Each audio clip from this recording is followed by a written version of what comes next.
Good evening, I'm Sarah Sapsanama. Let's begin with the headlines of the hour. General public compelled to make rounds of government offices for years for the same work. Development works delayed due to conflict between political leadership and the administration.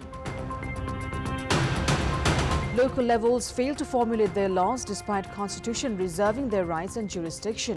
3 local levels unable to form budget despite the lapse of 6 months. People's Democratic Party wins 30 seats in the final round of national parliamentary elections in Bhutan. Bhutan Tendril Party takes the remaining 17 seats.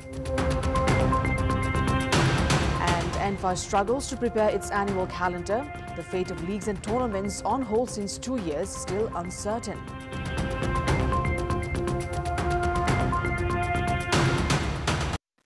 It has been 2 decades since those involved in a project in Baglung frequented the concerned government entity for its documents.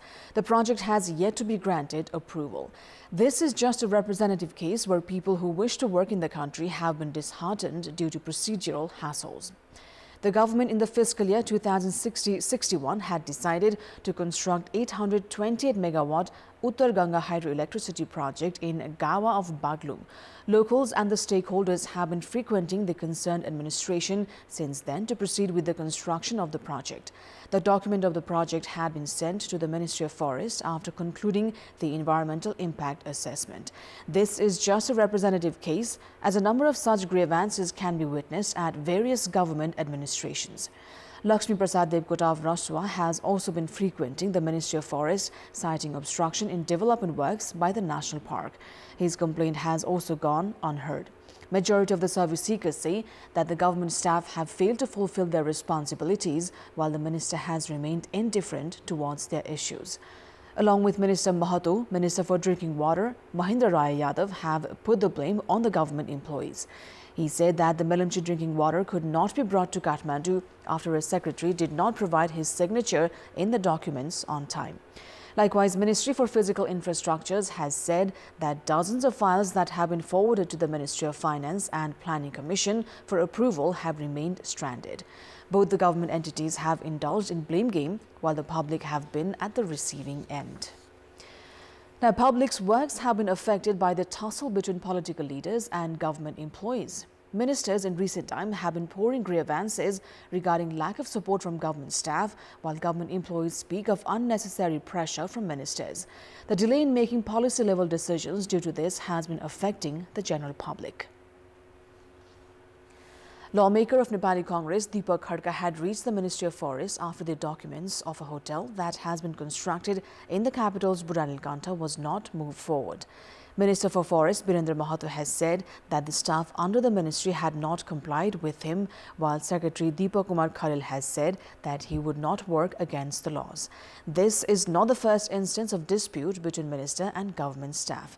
Prior to this, Minister for Federal Affairs and General Administration, Aman Lal Modi, had said that the staff under the ministry had stopped following his directives, did not provide information he demanded, and did not go to places where they were assigned.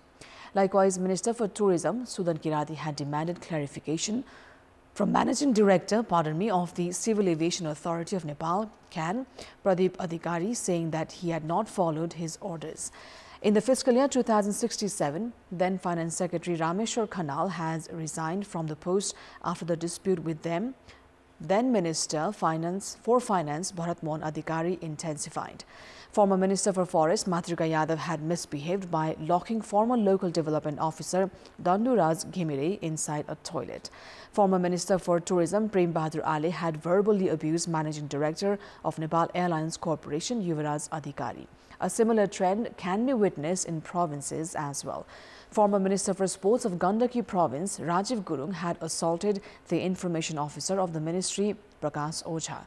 Furthermore, former Minister for Financial Affairs of Madhya Pradesh, Vijay Kumar Yadav, had slapped Industry Secretary Vidyanath Jha at his office. The investigation, meanwhile, on the fake Bhutanese refugee case has shown collaboration between the two entities on issues of their interest. The public will remain deprived of good governance until the conflict between political leadership and government employees is addressed. And in this context, in our Public Voice segment, today we've asked in several provinces what's their take on the dispute between political leadership and public officials affecting government services. Let's take a look at what they had to say.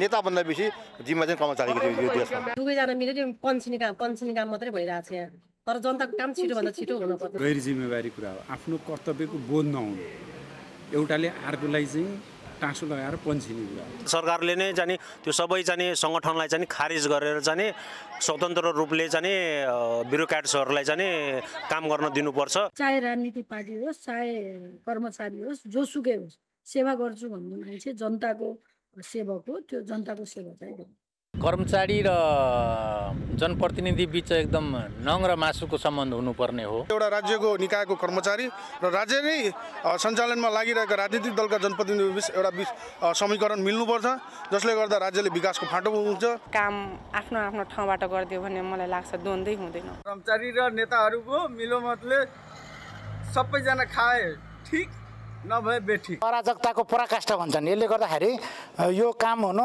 अत्यन्तै आवश्यक छ र जनताले दिएको mandate विरुद्धमा कर्मचारी पनि जान मिल्दैन र चाहिँ जनप्रतिनिधि पनि जान मिल्दैन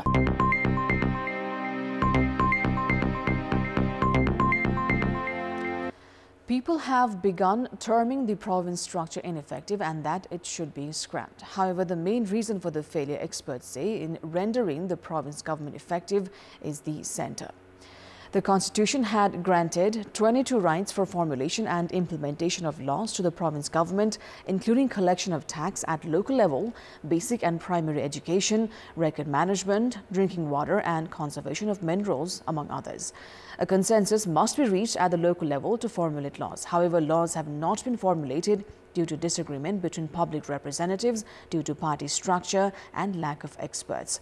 On the contrary, experts say that the federal government has endorsed several acts making the works of local government easier. Questions are raised on the implementation of federalism and its effectiveness. The federal government has failed to socially and financially strengthen local government to implement the rights envisioned by the Constitution. Now, 3 local levels have not been able to introduce their budget for the ongoing fiscal year despite the lapse of 6 months.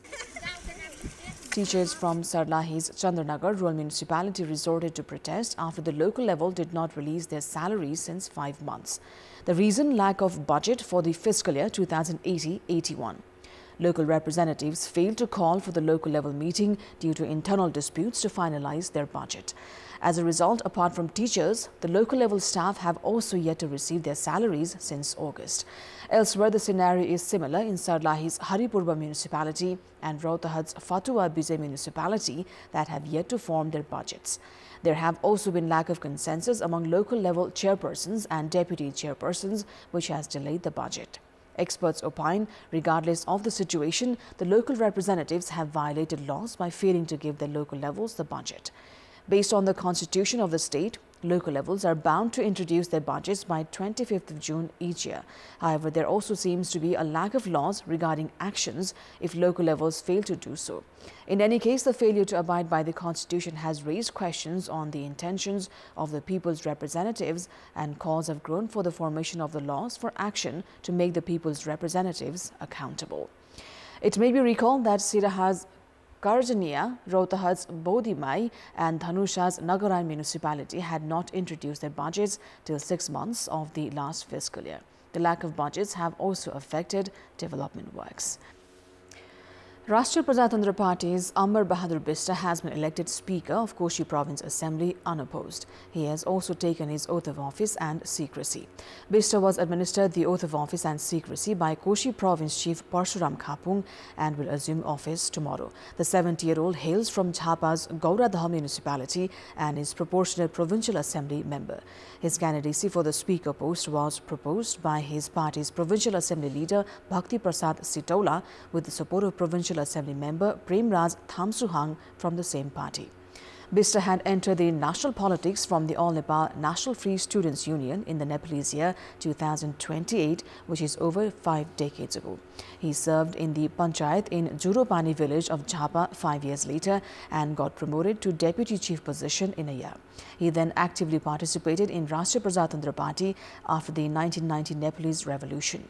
He served as district secretary for the party and then led the district unit for 8 years. 2 complaints were filed today against candidates of National Assembly election. The Election Commission had given till 4 p.m. today for anyone willing to oppose the candidacies of any individual standing in the National Assembly polls. The complaints are against Maui Centre's Bishnu Bahadur Bika, who had registered from Karnali province in the Dalit category. Hikmat Bika has filed a complaint against him, saying that he was in the closed list of proportionate candidates. The second complaint is against Nepali Congress's Naren Datta Bhatta, who is standing in the upper house polls from Sudur Paschim province. Ramchandra Joshi has filed a complaint. 52 had registered their candidacies yesterday for the polls for 19 seats that is going vacant in March this year. Victims of loan sharks have drawn the government's attention, saying their issues have not been resolved. The victims met with Deputy Prime Minister and Home Minister Naren Kaji Shrestha today and informed him of the lack of progress in addressing their issues. They've said the district administration offices have not moved forward with the hearing of their cases. The Loan Shark Probe Commission had received 28,000 complaints. 5,000 of them were dealt with, an agreement reached between the two sides. However, majority of the other cases have not been looked after. Meanwhile, the Commission's term has already ended on 11th of December last month. The government has formed a 3-member committee to probe into the dispute related to dues of industries that use electricity from the dedicated and trunk lines. The committee was formed under the leadership of former Supreme Court Justice Girish Chandralal by the Council of Ministers meeting held today. The other members of the committee are Joint Secretaries at the Ministry of Industry, Commerce and Supplies and Ministry of Energy, Water Resources and Irrigation. Government spokesperson and Minister for Communications Rekha Sharma said the Nepal Electricity Authority has been directed to resume supply of power to faulty industries for the time being. Earlier, the Parliament's Infrastructure Development Committee meeting also discussed on the issue, where Minister for Energy Shakti Basnet said that the ministry was to consult with the Attorney General. The minister also informed that the detailed project report for Panchesur hydropower project will be concluded within a month's time, saying that the only remaining issue was of investment and water use. Last year, during his India visit, Prime Minister Pushpa Kamal Dahal had reached an agreement to conclude the DPR within 3 months. The Nepal-India Energy Secretary-level Joint Steering Committee meeting that concluded on Saturday last week had also discussed on the investments for the project. The DPR for Panchesur project was to be prepared for some 27 years ago. A DPR that was submitted in 2016 by an Indian consultant company. However, the two countries could not agree to 126 points. Around 600 billion rupees has been estimated as the project's investment costs. The project, if completed, will generate 6,480 megawatts of electricity and also provide irrigation to 2.2 million hectares land in India and 65,000 hectares land on the Nepalese side. Prime Minister Pushpa Kamal Dahal has directed all local levels to provide services for labour permit. The Prime Minister today called for a meeting with officials of the Ministry of Labour, Employment and Social Security and directed them to end the compulsion of the public to have to travel to the capital for smallest of tasks for foreign employment. The Premier has also directed the Ministry to ensure applicants receive labour permits with the duration of their contractors with the employers instead of the 2 years limit that is currently in practice. The Premier also directed the Foreign Employment Board to not implement the agreement struck with a Malaysian private company. It's time now for our segment Public Pulse, where you text us with your opinion. Public Pulse. But before today's question, let's take a look at the results from yesterday's poll. Yesterday, we'd asked you, why has the government not given priority to addressing the complaints of citizens? 18% voted for option A, lazy approach, 77% for B, indifference towards citizens, and 5% for C, lack of manpower. And here's today's question. Who is responsible for the failure of provinces and local levels in formulating laws? Your options are A, provinces and local levels themselves, B, federal government, and C, lack of resources and expertise. The voting is on. Type NEWS, select your option A, B or C and send it to 34001 to share your opinion with us.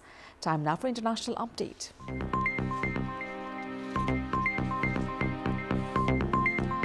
Former Bhutanese Prime Minister Tshering Tobge's People's Democratic Party has won election as Bhutan went to the final round of national parliamentary elections today to form the Himalayan Kingdom's fourth government since democracy was established 15 years ago.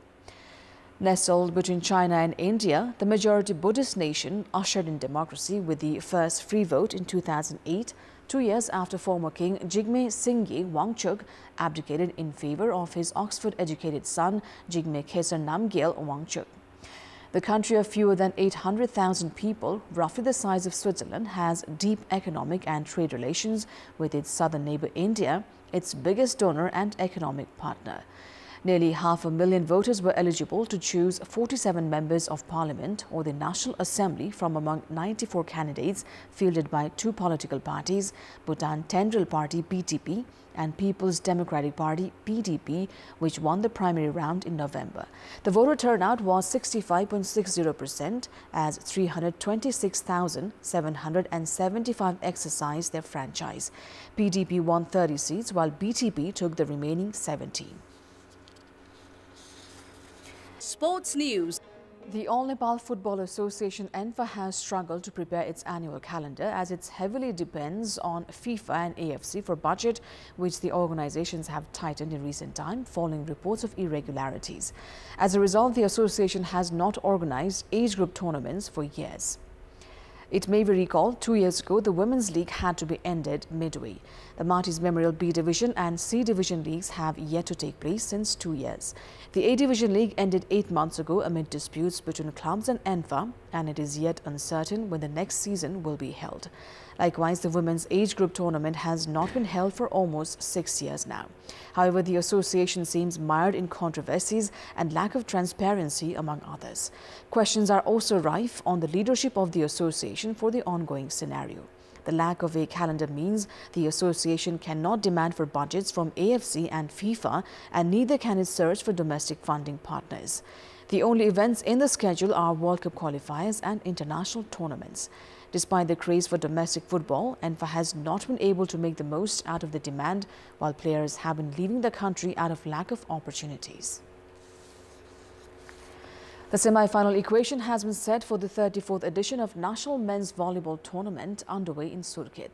Gandaki Province will play against APF, while Departmental Team Police will face Tribhuvan Army. Both the matches have been scheduled for tomorrow.